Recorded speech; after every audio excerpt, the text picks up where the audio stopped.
Tusen takk for det, president. Fjerning av revisjonsplikt for små aksjeselskaper, det er en sak Høyre har hatt på vårt program, vårt ønskeliste, veldig lenge. Fjerning av revisjonsplikten, president, er en vesentlig bidragsyter til å gjøre hverdagen noe enklere for tusenvis og tusenvis av norske småbedrifter. Ikke minst også en del av de som har valgt å organisere seg enten som NUF i utlandet, eller som enkeltpersonforetak, eller en av flere hindre som gjør at folk lar være å starte eget selskap, fordi at det er for mange skjemaer, det er for mange oppstartskostnader og driftskostnader, faktisk før man får driftsinntekter, president.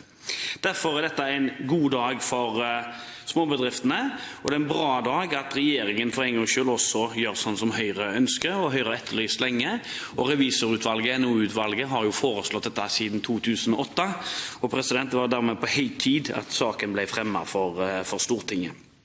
Forenkling er viktig for Høyre.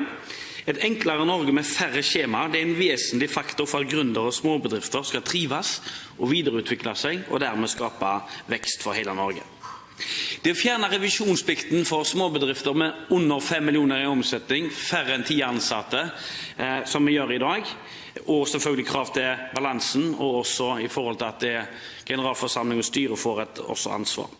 Vi vil også fortsette den kampen, president, i forhold til vi vil støtte den kampen som er nå om å redusere kravet til aksjekapital for aksjeselskapene.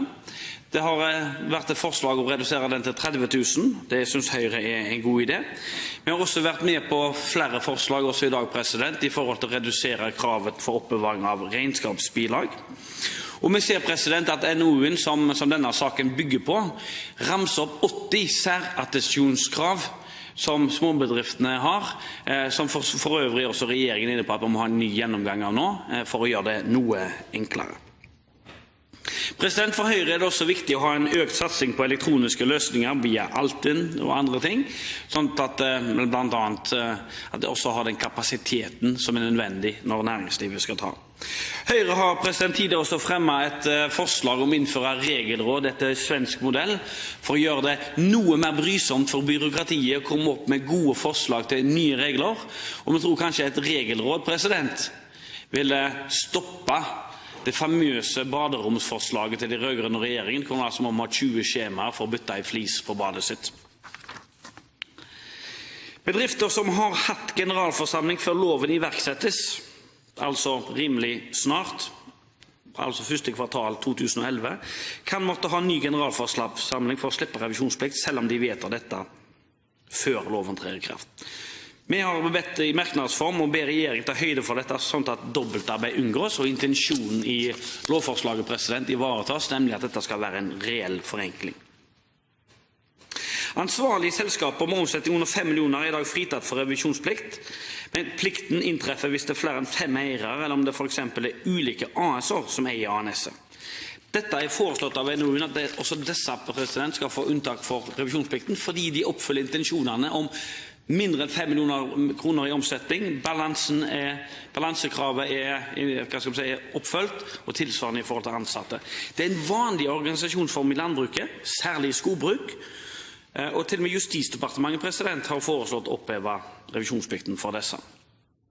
Derfor er det underlig, president, at Senterpartiet ikke bidrar til å følge opp landbrukets interesser i en sak som både NOU-en har tatt, og som en samlet opposisjon, president, i dag inviterer Senterpartiet til å være med på.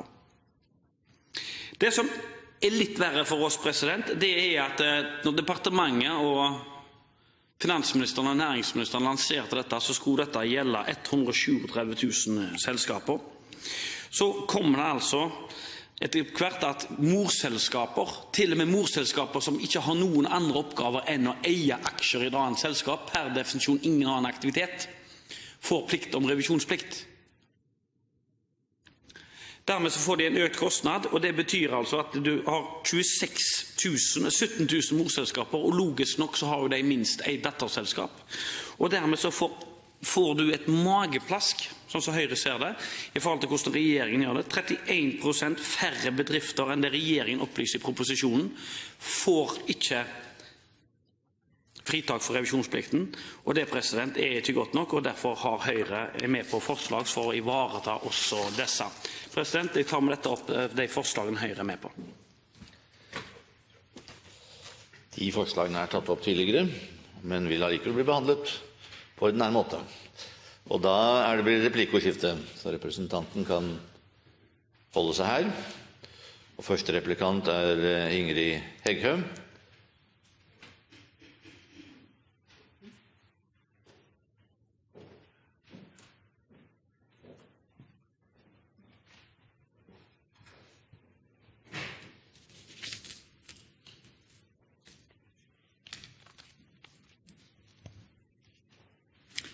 Jeg vil starte med å si at det tydelig at representanten Kambe og Høyre trives veldig godt i opposisjon, og jeg håper virkelig at Høyre får bli også et opposisjonsparti, for det tydeligvis at de er mest handlekraftige når de nettopp i den rollen. Grunnen til at jeg sier dette selvsagt alle framlegg og formuleringer vedrørende endring og forenkling, som en hverken hadde evne eller vilje til å gjennomføre når en faktisk hadde et høve til det. Jeg har et par spørsmål til Høyre.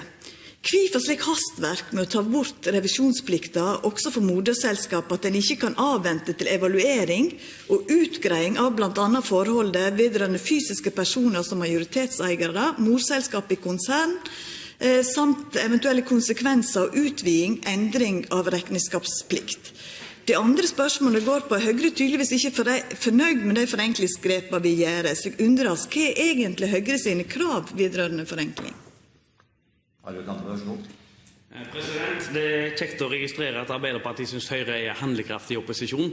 Da kan president også glede seg til når vi kommer i opposisjon, for vi har gjennom 6 år snart klart å opparbeide oss et godt arsenal av gode saker. Og en av de som hun etterlyser, president, er Høyres alternativer. Men vi har blant annet sagt at vi ønsker en mer konkret målbarhet i forhold til redusert av skjemavelde. EU har jo sagt 25% reduksjon. Næringsstatsråden har prøvd å uttale seg om noe annet. Men president, det som var hovedspørsmålet, det var at hvorfor vi har det travelt i forhold til morselskapene her. Og det er nettopp fordi at vi mener intensjonen med forenklingen her, det er å faktisk unnta alle selskaper som har under 5 millioner kroner i omsetning og færre enn 10 ansatte med dette her, og det var det inntrykket regjeringen skapte når denne saken ble lagt frem, og som er blitt avslørt etterpå. Det har vært et gedigen mageplask på forenklingen. 1/3 av forenklingen har forsvunnet uten grunn.